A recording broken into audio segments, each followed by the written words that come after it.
20 million. Kapalit ng katahimikan mo tungkol sa issue ng Nexcelsium sa Oriente. Napakaganda naman ng mga sandatang yan, Amira. May balak bang gamitin ng mga yan? Kung kailangan, bakit hindi? I can fix this!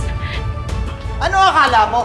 Ipagkakatiwala ko pa sa'yo yung pag-aayos niyan? Nagkakamali ka.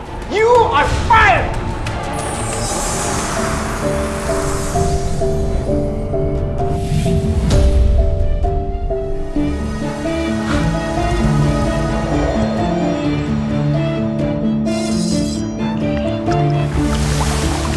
Maria Makiling, tulungan mo ko.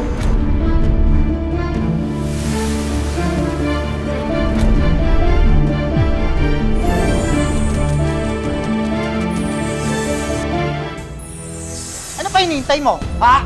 Ano? Tatayo! Tumayo ka! Ano? Hindi ka tatayo? Lumayas ka! Anong nangyayari? Bakit kinugulpin ng tatay niya si Ma'am Portia? Natanggal na kaya? Tumayo ka! Ha? Ano? Gusto mo? Tumayo ka na! At lumayas ka na! Ano? Wala kang silbi! Puro kang palpakan! Kaya lumayas ka na rito! Layas! Wala kang silbi! Ano ba hinihintay mo? Tama na, Frank. Layas! Lumayas ka na! Please naman, oh.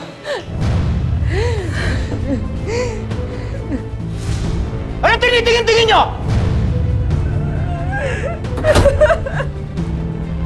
Please.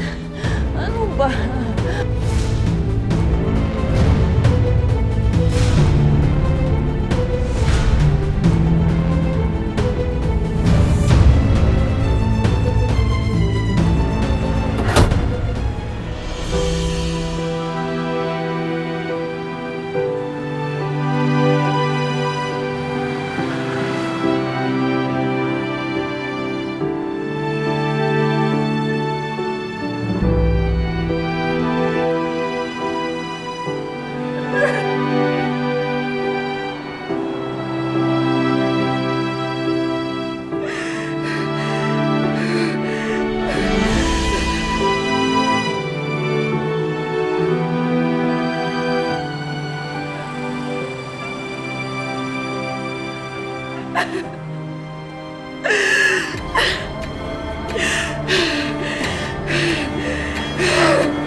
Tara, drive!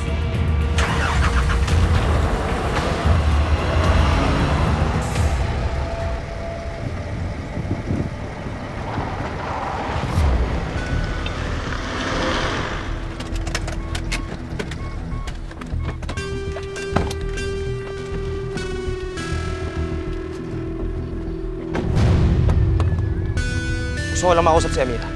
Baba mo muna yan, Tempo. Baba mo muna. Nagawa mo dito. Sana, tinext mo na lang ako kung gusto mo ako makausap. Ano na naman ginawa mo kay Portia? Sobra-sobra na yung ginagawa mo sa kanya.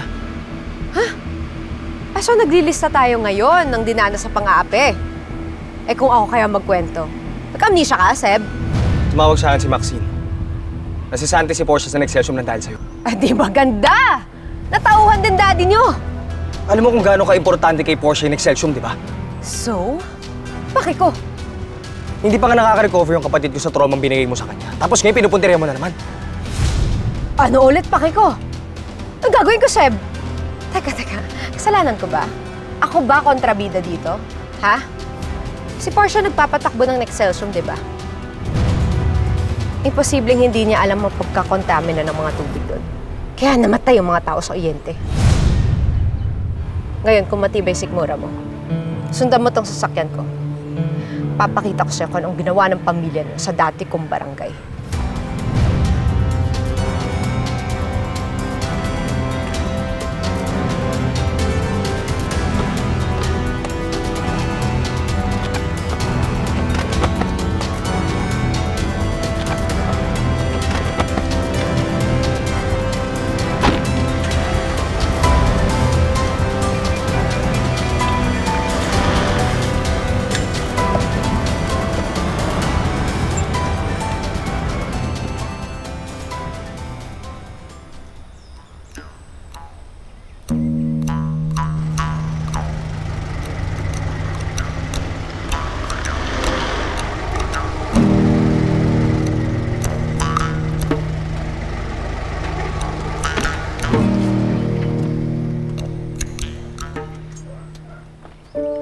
Amira? Amira! Mang Estong! Hello po, kumusta po? Papadalas ang bisita mo dito ah.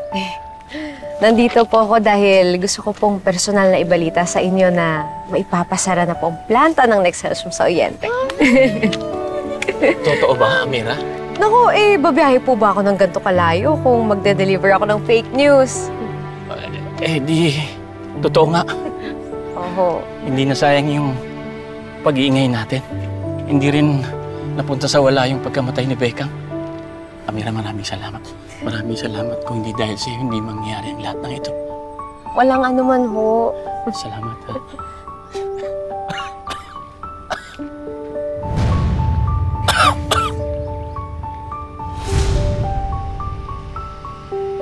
Hindi ba isa sa mga tera yan? Bakit siya nandito? Nagmamayari ng Nexcelsior, bakit siya nandito? Ito! Bakit ka nandito? Pinatay ng pamilya mo ang asawa ko! Pinatay ng pamilya mo ang asawa ko! Ikaw! Estong! Ito na! Buhatay niyo! Nagpasok na po na sa loob! Mang Estong! Diyos ko, ano nangyari sa iyo? Dali, pasok niyo. Bilis!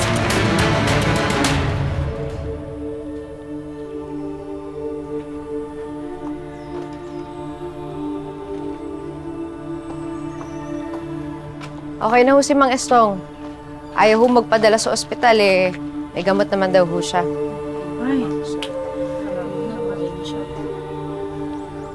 Para saan yung gamot?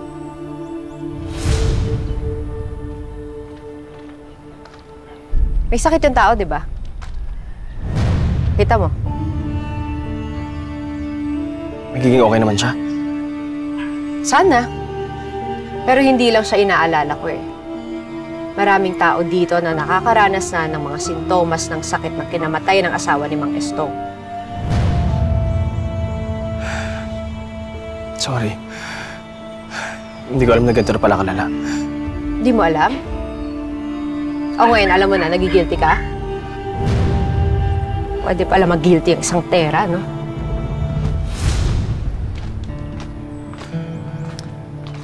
Mamaya po, pipilitin ko na lang po si Mang Estong na pumunta ng ospital.